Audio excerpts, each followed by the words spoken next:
Sean bienvenidos a su clase de segundo año de bachillerato. En esta ocasión vamos con otro libro, Lengua y Literatura. Vamos a la unidad 3, semana 1. La unidad 3 se nos titula Literatura salvadoreña. Comenzamos. Semana 1. Vamos con la anticipación. ¿Qué noticia aquí? Vamos a ver. Vamos a leer este poema. Posteriormente lo vamos a seguir ocupando por toda la clase. Este se titula este poema de la anticipación. Vamos a leer en voz alta. Se llama Vida, Pasión y Muerte del Antihombre 5. Vea. Vivíamos sobre una base falsa, cabalgando en la superficie de un asqueroso mundo de mentiras, trepados en andamios ilusorios, fabricando castillos en el aire, inflando vanas pompas de jabón, desarticulando sueños. Y mientras otros amasaban con sangre nuestro pan, otros tenían con mano dolorosa nuestro lecho engrido y sudaban para nosotros la leche de sus hijos no tuvieron nunca. ¡Ah! Mi vida de antes, sin mayor objeto que cantar, como cualquier canario de solterona beata. ¡Ah! Mis 25 años tirados a la calle, 25 años podridos, que a nadie le sirvieron de nada. Pobrecito poeta que era yo, burgués y bueno, espermatozoide de abogado con clientela, oruga de terrateniente con grandes cafetales y militares de esclavo. Según entiendo aquí el muchacho como que es hacendado, ¿va? Pero aún así no le gusta lo que está viendo. Todas las injusticias, porque vamos con literatura salvadoreña, ya vamos a ver de qué trata toda esta literatura, que sí, exclamando todas aquellas injusticias que existieron en aquella época. Por Pedro Geoffroy Rivas. Vamos a una media explicación que le podemos dar a esto, hacer explicación del poema. El poema nos dice, refleja la crítica social y existencial del autor, mostrando la falsedad de la vida burguesa y el dolor de la explotación. La voz lírica expresa desengaño y autoconciencia amarga. O sea que el poeta, a pesar de que él es millonario, pero no le gusta cómo están tratando a la gente pobre. Como dice la Biblia, bienaventurados los pobres, porque siempre alguien va a velar por ellos. Respondemos en el libro de texto, en la literatura. En nuestro libro vamos a responder la pregunta A y B y los demás en el cuaderno. Así nos dice, es la indicación que da. Nos dice, identificamos la idea principal de cada estrofa. Tenemos,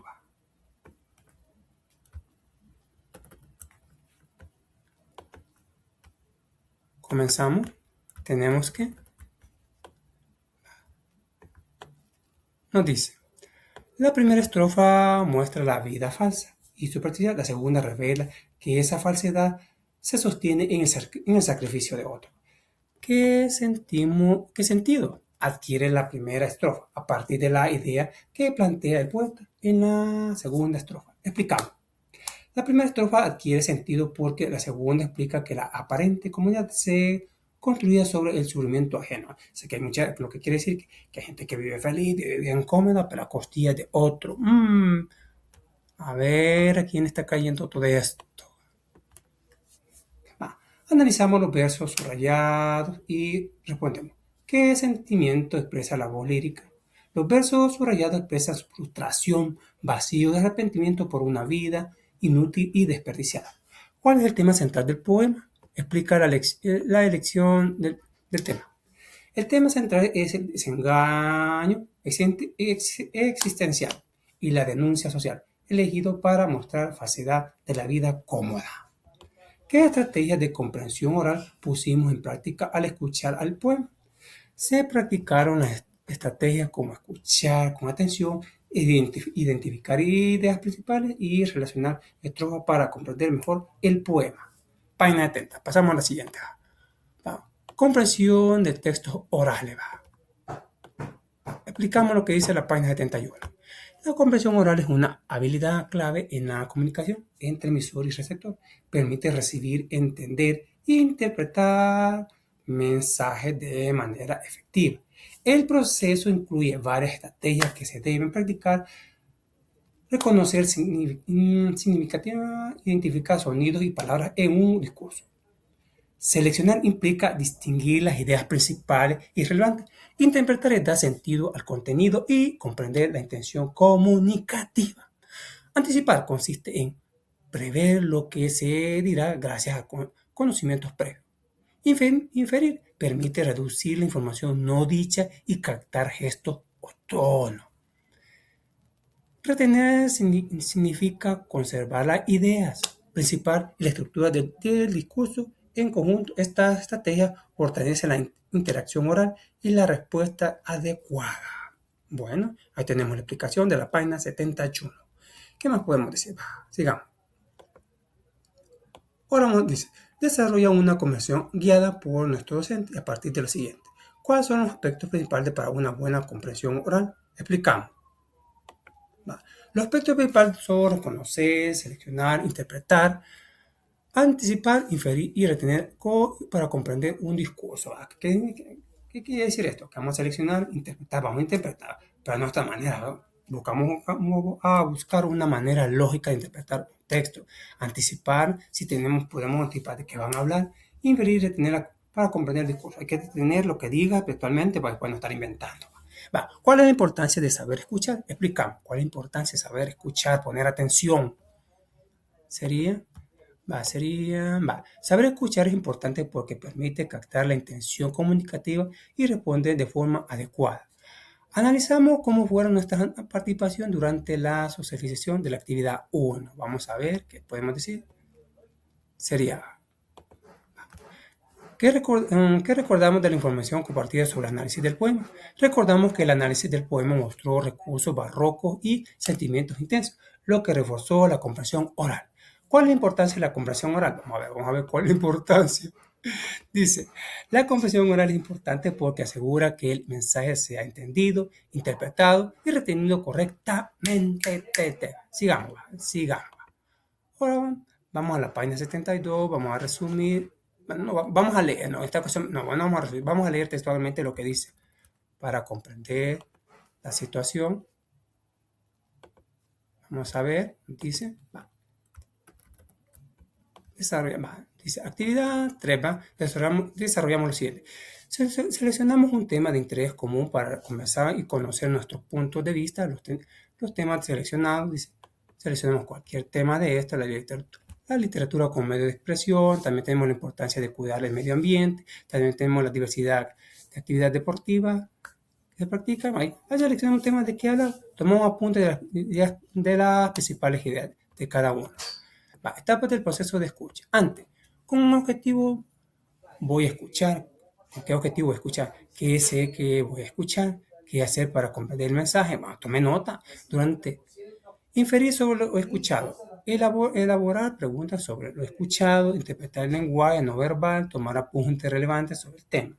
Después, al final, verificar la comprensión de lo escuchado, elaborar resúmenes y preguntas, retroalimentar lo escuchado. Este método le va a funcionar cuando vayamos a la UBA. A veces ahí solo hay de anotar.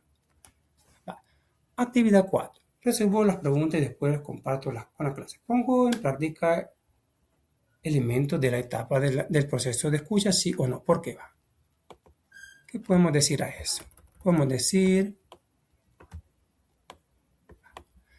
pongo en práctica elementos. Sí pongo en práctica elementos de la etapa de escucha porque preparo mi atención antes. Cero distracciones, relájese. Como tomo apuntes durante, activa su libreta para tomar apuntes, ponga ahí, esto es lo importante, lo menos importante, y verifico después lo comprendido. ¿Por qué es importante la comunicación no verbal que utiliza el emisor del mensaje? La comunicación no verbal es importante porque refuerza el mensaje del emisor, transmite emociones y ayuda a interpretar mejor la intención del discurso. Hoy vamos a la siguiente página, la literatura salvadoreña. Resumimos. La literatura salvadoreña surge en el siglo 19. Con el escritor ocasional que representaba ideas políticas y culturales Miguel Álvarez Castro y Francisco Díaz. Fueron pioneros en este inicio. Posteriormente, Francisco Gavidia aportó innovación y visión crítica en la poesía narrativa. Arturo Ambroggi destacó por sus relatos costumbristas y sociales. Alberto Masferrer introdujo un pensamiento humanista y reforzador. Salaberry enriqueció la literatura con temas indígenas y culturales. Estos autores consolidaron una identidad nacional en sus obras. La literatura pasó de ser ocasional a convertirse en oficio, con continuidad y propósito. El tema indígena fue fundamental para rescatar raíces y tradiciones. Así, la literatura salvadoreña se consolidó como reflejo de su historia y cultura. Sigamos.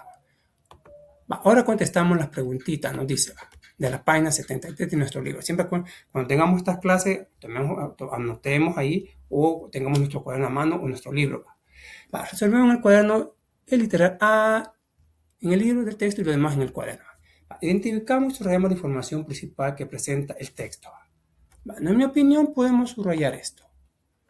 En mi opinión, podemos subrayar Miguel Álvarez Castro, 1775. Recuerden que el título sería Orígenes de la literatura salvadoreña. ¿Quiénes fueron los originarios? Miguel Álvarez Castro, tenemos Francisco Díaz, tenemos también la crítica consolidaria de Francisco Gavidia como el verdadero fundador de la literatura salvadoreña. Luego podemos pasarnos a la siguiente parte. Tenemos,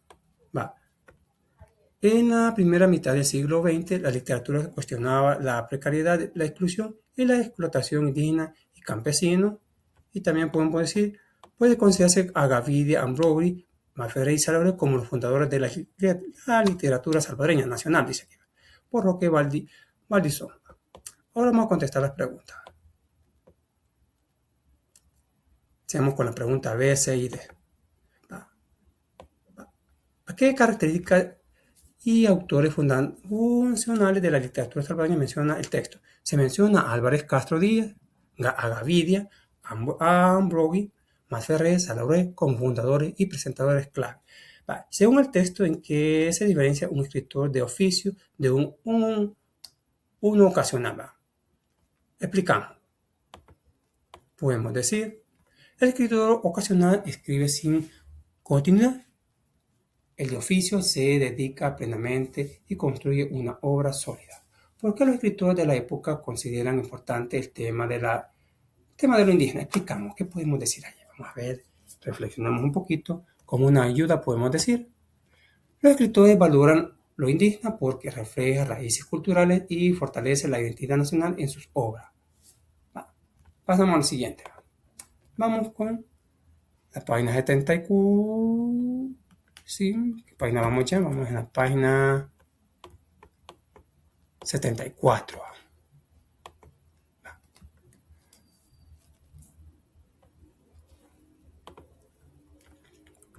Leemos un poquito de las características nos dice aquí, características y fundadores de la literatura salvadoreña. Actividad C, leemos la información. Tenemos a Francisco Gavidia. Tenemos un párrafo donde él nos dice una característica de lo que tiene la literatura salvadoreña. Tenemos la descripción extensa del paisaje salvadoreño. Le damos un ejemplo que él nos expone, cómo él describe un paisaje salvadoreño. Ejemplo, en el fondo del valle se arrastrarse el lampa como un lagarto de plata en un lado del río. Hasta San Miguel se llamó Toco Rostique. El otro lado, hasta San Miguel, se llamó Chaparrastique. Más allá del valle se extiende el verde plomizo de las selvas de la costa. Francisco Gavidia. Vamos a otro método que ocupó Arturo Ambroggi. Él ocupó una característica en la literatura salvadoreña que es la narración de costumbres, caracterización de los personajes y sus espacios. Para un ejemplo que él ocupó fue el cuerpo del pescador es moreno, es fuerte, musculoso, toscamente modelado en el barro de la tierra, atesado luego por el aire libre de las montañas y rebustecido por las pujantes faenas. Ese es un fragmento de Arturo Ambroggi. Pero vamos a ver cómo explica Francisco Gavide cómo tiene que ser la característica de la literatura salvadoreña. Él dice interés por lo nacional y el tema indígena. Ejemplo, era un indio de esa región, de Quitana, Rotón de la Ruina, que protege la fiereza de los mayas a quienes no han sometido la conquista. No han recibido aún la visita de explotadores ni arqueólogos. Hoy nos dicen, Francisco Gavidia fue el fundador de la literatura nacional. Sus obras van desde artículos, poemas, teatros, cuentos, con destacado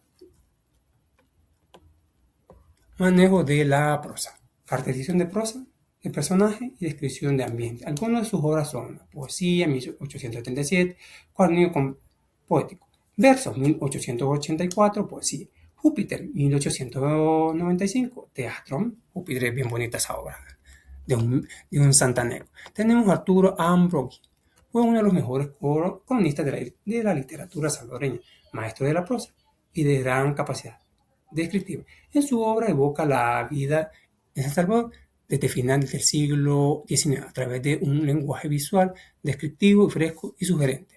¿Qué más nos sigue diciendo? Sigamos. Algunas de sus obras son 1904, Sensaciones crepusculares. 1913, El tiempo que pasa. 1907, El libro del trópico. 1936, el jetón. Ya saben que es jetón, ¿verdad? Que tiene la bocota. Ahora dice, vamos a la siguiente parte, dice, desarrollamos en el cuaderno, seleccionamos una de las características de la literatura salvadoreña funcional, elaboramos un ejemplo de descripción de acuerdo a las características que seleccionamos y después las características de la literatura funcional. Funcional contribuyen a la formación de una identidad nacional, sí o no. Justificamos nuestra respuesta. ¿Qué podemos poner a eso? Ponemos, nos dice, características seleccionadas. Narración de costumbre, caracterización de los personajes y su espacio. Esa vamos a ocupar. Ejemplo de descripción. En un atardecer del campo salvadoreño, el sol tiñe de oro los cafetales, mientras los campesinos regresan cansados, pero alegres, con el aroma de trabajo y la esperanza en el aire. La caracterización de la literatura funcional contribuye a la formación de una identidad nacional. ¿Sí o no? Justificamos nuestra respuesta. Ante eso podemos decir, si esta caracterización contribuye a la identidad nacional, porque muestran la realidad de los valores y las tradiciones del pueblo salvadoreño, fortaleciendo el sentido de pertenencia cultural. Vamos con la siguiente parte. Vamos a leer un poquito de lectura. Generación del 44, página 75. Resumiendo, ¿qué podemos decir? La generación del 44 surge en El Salvador en un contexto de dictaduras militares iniciadas en 1931.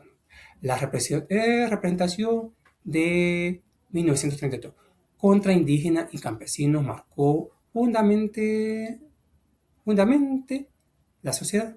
Este grupo de escritores utilizó la literatura con protesta y conciencia social. Sus miembros principales fueron Matilde Elena López, Oswaldo Escobar, Velado, Luis Gallego, Valdés y Hugo Lindo.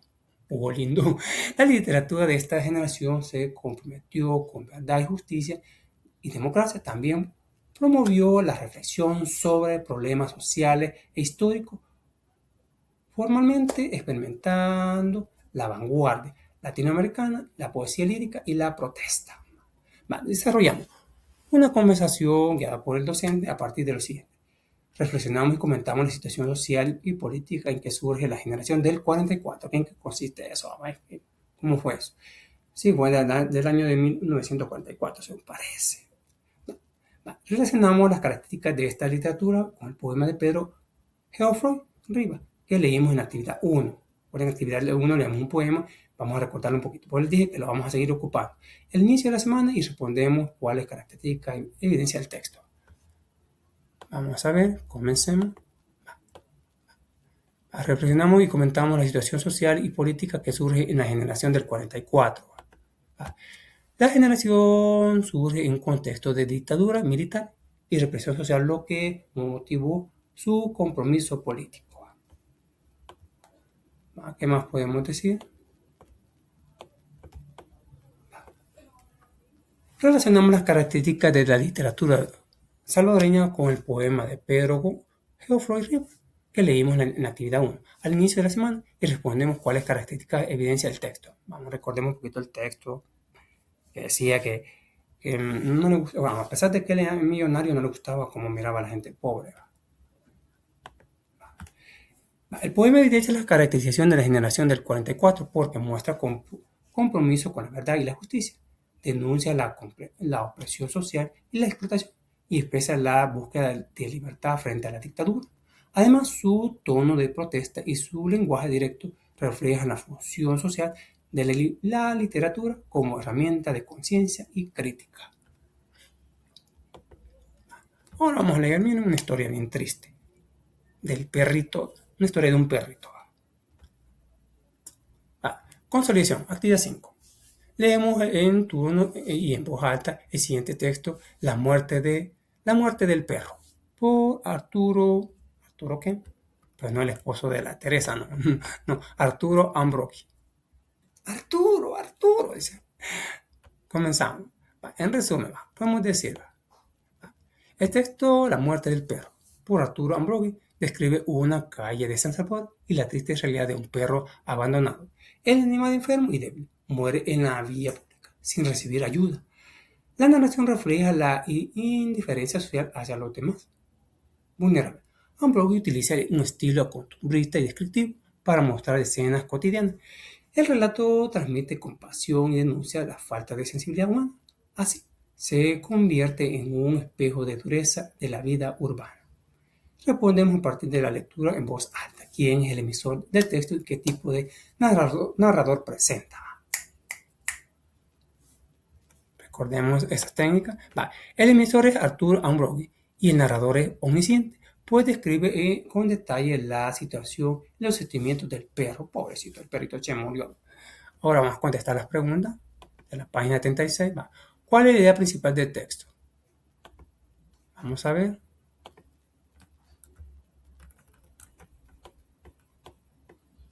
¿Cuál es la idea principal del texto? Decimos.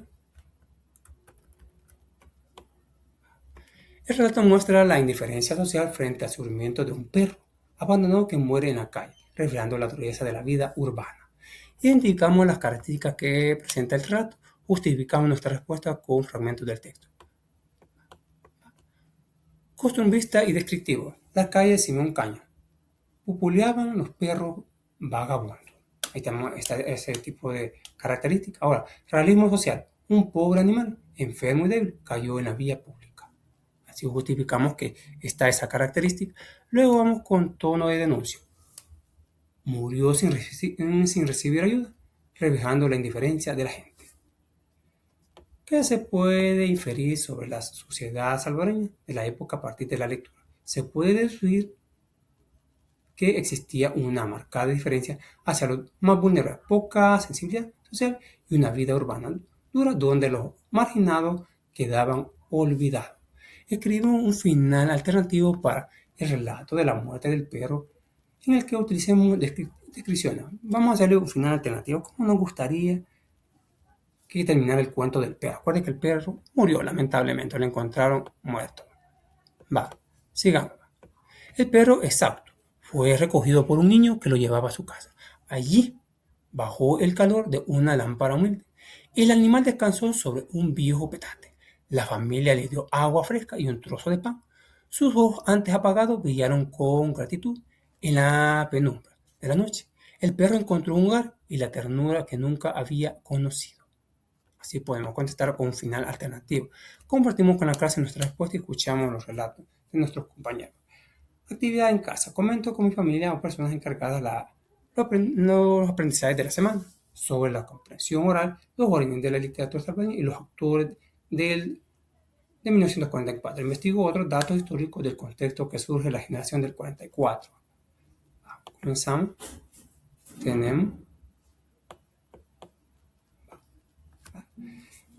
Comenzamos. Hoy podemos decir todo lo que aprendimos, las características y todo. Ahí podemos, pero investigo los datos en contexto de que surge la generación del 44. Como número uno podemos decir, en 1931 Maximiliano Hernández Martínez tomó el poder mediante un golpe de Estado. Le dio atacar a otro presidente porque yo quiero ser presidente así. Quería pasar hace poco eso, pero no le dieron chance. Como número dos podemos decir, en 1932 ocurrió la matanza indígena campesina con más de 25.000 muertos. Sí, creo que podemos leer la obra, creo que la obra donde habla sobre esto, creo que sería Mi Tierra, creo que es. Ahí pueden leer lo que pasó según la visión del autor. El régimen militar mantuvo una fuerte represión política y cultural. 4. En 1944 los protestantes, estudiantes y populares exigieron democracia y libertad. Como quinto punto podemos decir, en ese ambiente surgió la generación del 44, que usó la literatura como protesta social y compromiso de la justicia. Como en aquella época no había ninguna red social para hacer denuncias, no había ningún método. Y la televisión, acuérdense que a ver, medios son comprados, ¿va? Ponen lo que les digan que tienen que decir, ¿va? No son libres. ¿Va? Así que ocuparon la literatura para hacer todas las denuncias, todo lo que miraban que era malo. Bueno, ya con esto nos vamos despidiendo. ¿Va? ¡Wow! Muchas gracias por su atención, ¿va? Gracias por su like, gracias por su apoyo, gracias por sus comentarios, que todos van siendo tomados en cuenta. Gracias a sus comentarios que son posibles estos nuevos videos de la nueva versión del libro. Nos vemos hasta la próxima. Muchas bendiciones. Si les gustó, regálenos un like. Si aún no se ha suscrito, suscríbase como apoyo a este su canal. Compártalo y active las campanitas de las notificaciones. Y nos vemos hasta la próxima.